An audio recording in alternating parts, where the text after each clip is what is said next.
Yeah, as much excitement as there is around this new technology, there's a lot of considerations and maybe like the darker side of things that these big tech companies aren't shining too bright of a light on. And I feel like you're doing a good job at demystifying that and disclosing that to the public in a lot of your talks. And in part two of your guide, you offer another compelling analogy.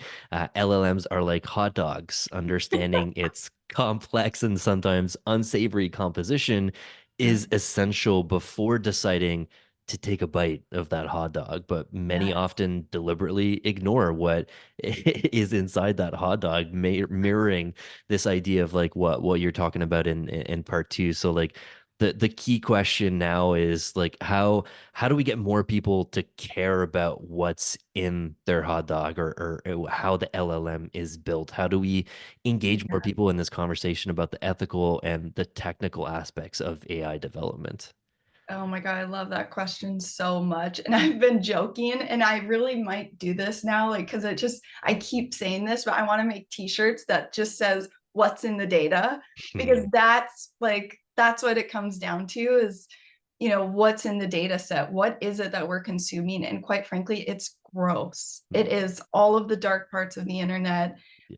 Um, art, it just news broke today, although this has been like circulating for months, about the largest image data set contains child abuse imagery. Like that is horrifying, Mm. absolutely terrifying that this is what models like MidJourney have been trained on.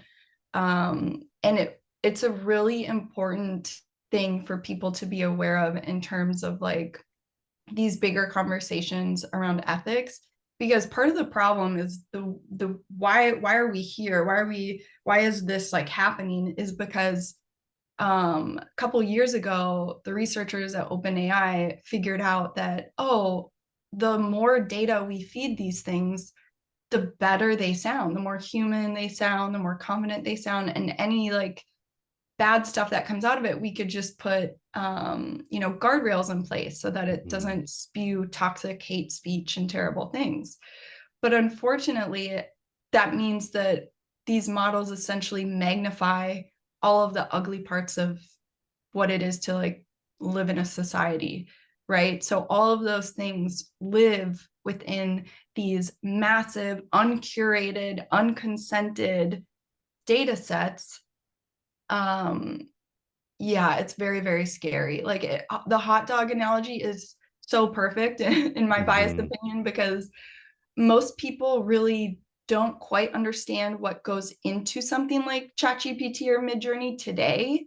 I hope that changes over time, but I know that these big tech companies, I mean, they outsource all of this stuff through third parties and do a really good job kind of covering their tracks and burying some of these stories. But I think it's so important to understand like that this stuff is in there, because it will continue to sort of leak out in different ways. And it already has, right? Like we've already had tons of problems with some of these things, but it's so important for, as like we continue to adopt this technology, the only way we progress with this is with general understanding.